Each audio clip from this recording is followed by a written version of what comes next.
This is the Paul Reviews Movies podcast. This week, Jason G has come back and we are reviewing Logan Lucky by Steven Soderbergh, starring Channing Tatum, Daniel Craig, starring Kylo Ren, aka Adam Driver. And the reason why I'm just giving this little introduction before we get into the review, this is going to be the last episode of the Paul Reviews Movies podcast. After this episode, I'm going to move everything back to the flagship podcast, which is the Improve and Have Fun podcast. And I'm going to do everything there. I had 5 other podcasts, but everything's just going to move into that one. Why? I just want to cut costs and not have to pay for 5 podcasts. So this is going to be the last episode of this podcast. You can still find all the movie reviews that I've done, TV show reviews, at paulreviewsmovies.com. I'm going to redirect that to the YouTube playlist that has all of the episodes. And like I said, future episodes are going to have future episodes in the Improve and Have Fun podcast. I will still review movies and TV shows for sure. But to all the subscribers and the people who have downloaded this particular podcast, the Paul Reviews Movies podcast, thank you so much for your support. Thank you for everything. And now we're going to go ahead and get into the final episode.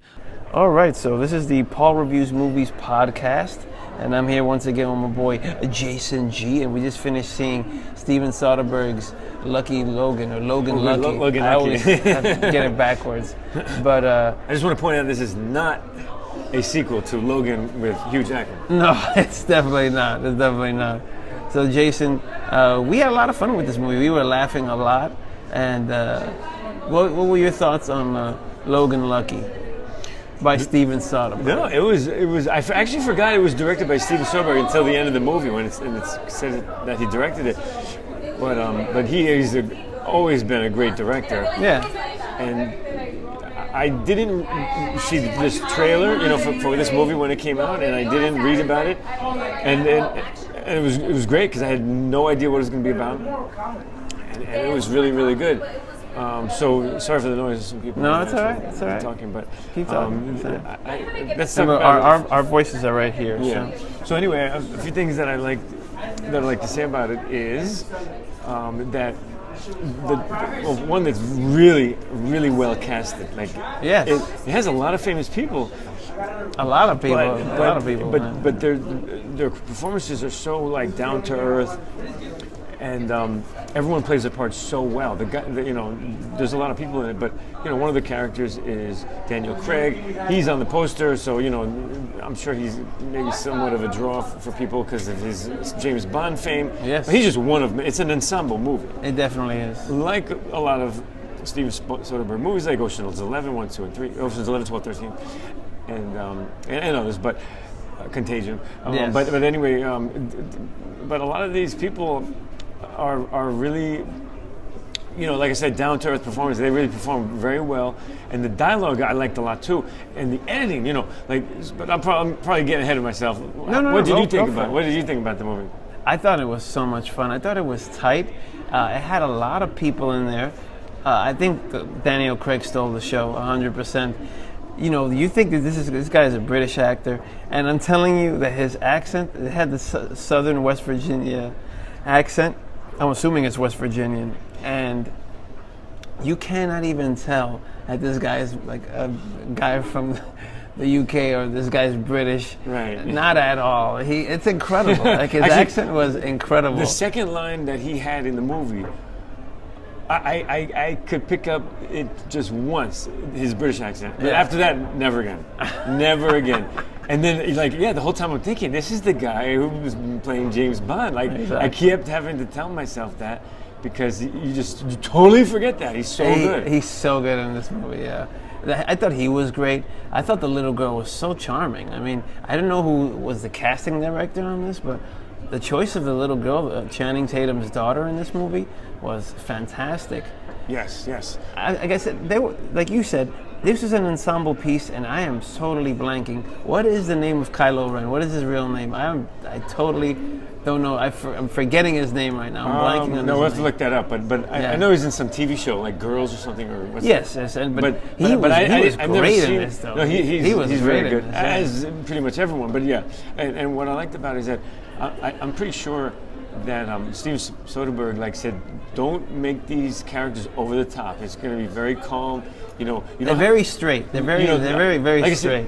Like I said before, like the dialogue is refreshing in a way where it's not like, all like super clever and snappy. It's just like plain real dialogue, which is, and that kind of movie that has snappy and like, smart aleck kind of lines is fun too. I mean, and people who do those kind of, that kind of dialogue,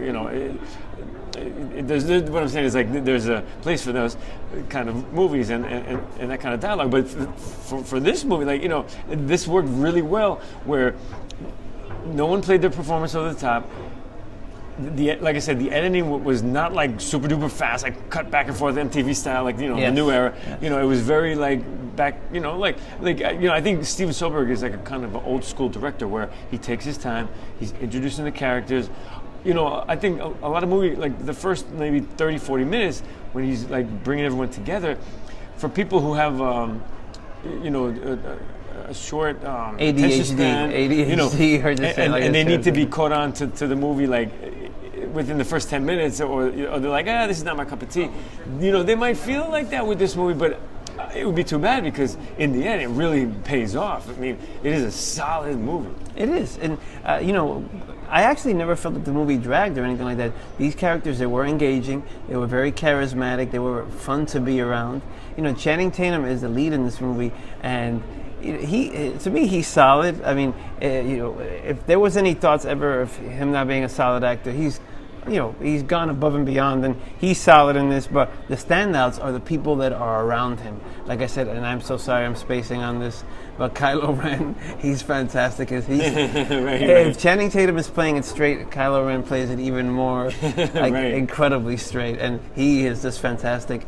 Like I said, Daniel Craig is wonderful, and like the ensemble cast around them is fantastic. I mean, there were a lot of cameos in Seth MacFarlane, Sebastian Stan from the Civil War and Avengers movies, Hilary Swank, and I mean, some of them could have been interchangeable. Catherine Watterson, from Alien Covenant, from Fantastic Beasts. Some of them could have been interchangeable, but maybe it was a situation where they said, it was presented to them like, you could come work with Soderbergh, and they were like, yeah, for sure, like, just sign me up, I'll do whatever. You know what I'm saying? Right. It was a lot of fun, though. The movie was a lot of fun, and I wonder if, first of all, like, it looks like he has this whole heist movie down packed. This is his fourth heist movie. Like, he's done the Ocean's series, and they're all heist movies. He did this heist movie, so he has maybe this genre like down packed. But what I asked you after the movie was, he has like this hold on comedy. Like, because it's comedy and it's a heist movie, and in all these other movies, there's always these little funny one-liners and stuff like that. And you and I were laughing so much throughout this movie because it has a lot of fantastic lines. I don't think he wrote the movie, but I think he knows comedy. I 100% think he knows comedy because it does it really well. I mean, pretty well, it endears you to the characters even more. You point out that it's a heist movie and it's comedy, but it has a very different tone and flavor than Ocean's 11, 12, and 13, because those are more like quick editing and snappy dialogue and like a lot of one-liners here and there. Where this, it's funny, but like I said, I think he told the actors to tone it down. We're just going to make it a different type of movie, so it's a very different feel than Ocean's 11, and it also takes place, in West Virginia and North Carolina. Yes, it does. I think it was filmed in Georgia, but maybe they filmed it in other places too. But and that's another refreshing part of it was that it's nice to see movies that are not that is we don't need every movie ever made in America filmed in New York or LA, because that's like all the time. So it was very refreshing to see like a movie once in a while. I mean, you definitely could use more of them too, and filmed in other states because. The palette is colorful. I mean, like exactly. There's so many especially stories the United to tell. States alone. There's so many different places. Absolutely. But, I mean, you can shoot a movie definitely. And I really think that, of course, there's a lot of the whole movie has Southern accents, but I don't think that he's really, he's like I said, he's not making it over the top. He's not really making so fun of like Southern people's lifestyle or Not accents. at all. Not You know, at all. I think they would very much like this movie. I mean, if you look at the I whole know, heist but I'd in like to itself, find out and no, see. if you look at the whole heist in itself, I mean, it was ingenious how it pulled it off. But I will actually say that was one of like, if you're talking about pros and cons, you know, we just gushed all over this movie for the last like few minutes. But if I had a con, I just thought that it seemed way too easy.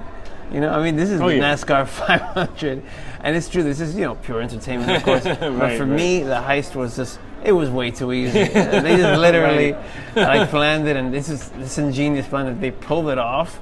And like I said, it was just way too easy. But I guess that's actually my only con, because the movie, I say that, and maybe some of the roles were interchangeable. Not the main crew, but like I said, all those satellite characters, like Sebastian Stan's character, like not Seth MacFarlane. No, we needed.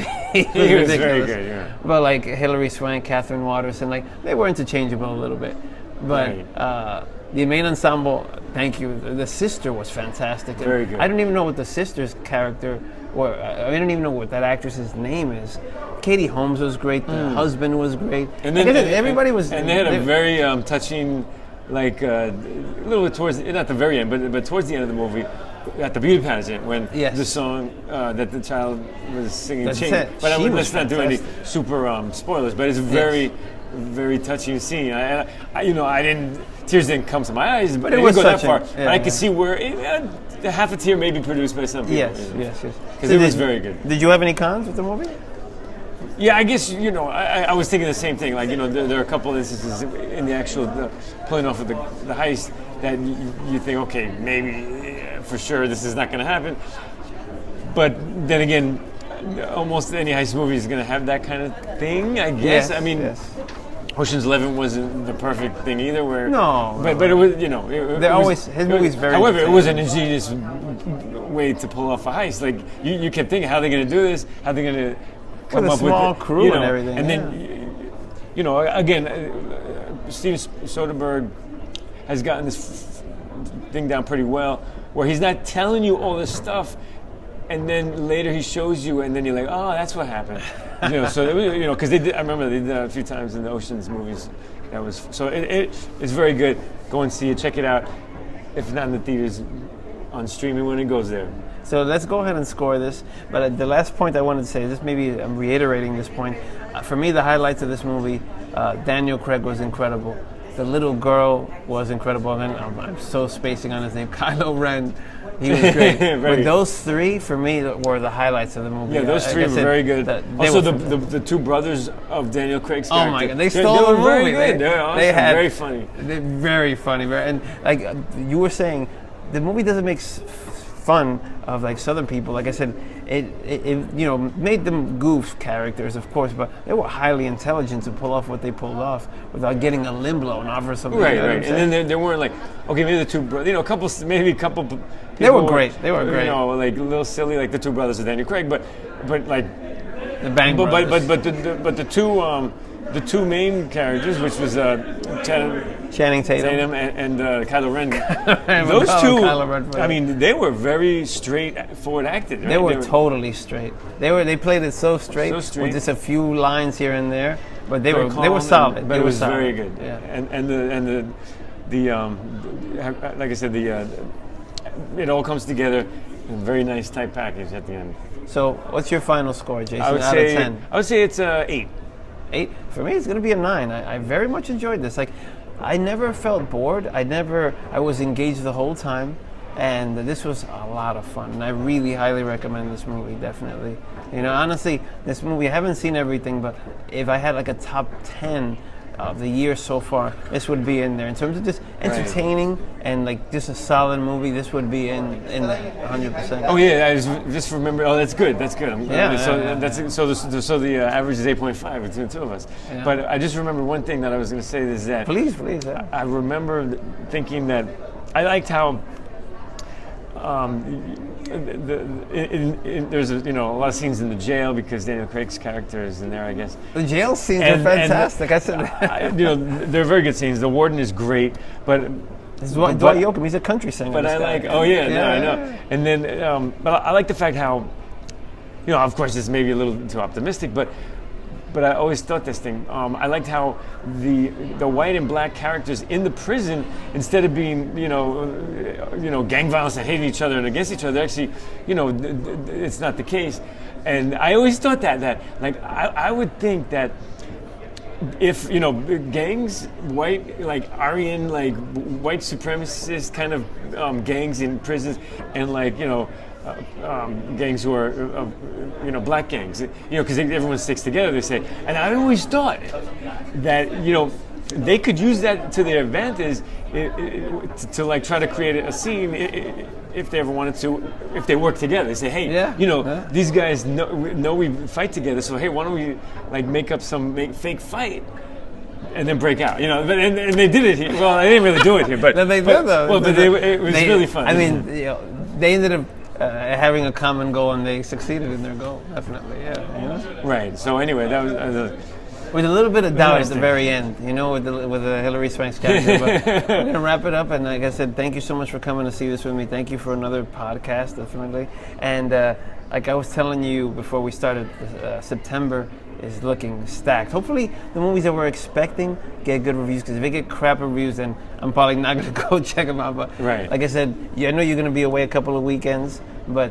September, but then after I come back, let's definitely. Oh no, I mean after September to the end of the year, forget about it. Yeah. I mean, we have a new Star Wars, we have Thor, we have Justice League. I mean, those are the heavy hitters. Yes. But then, like, we have a ton of little small ones that are looking outstanding. I'm all for it, man. Quote George looking forward. Hilton, outstanding. That pretty much wraps up the summer season almost of the movies. We're 2017. done. Yeah. I mean, we're done. But hey, this was a great movie that we didn't expect to be like such a great movie. I mean, I guess with it being Steven Soderbergh, you would kind of expect it to be a movie, but I was very, very pleasantly surprised. And like I said, I forgot it was Steven Soderbergh that directed it. So that's cool. That's it. It's a Jason, wrap. You're the man. Thank you once again. Thank you very much. It's good to see you, Paul. We'll see you next time. Definitely. This is the Paul Reviews Movies podcast, and we are out.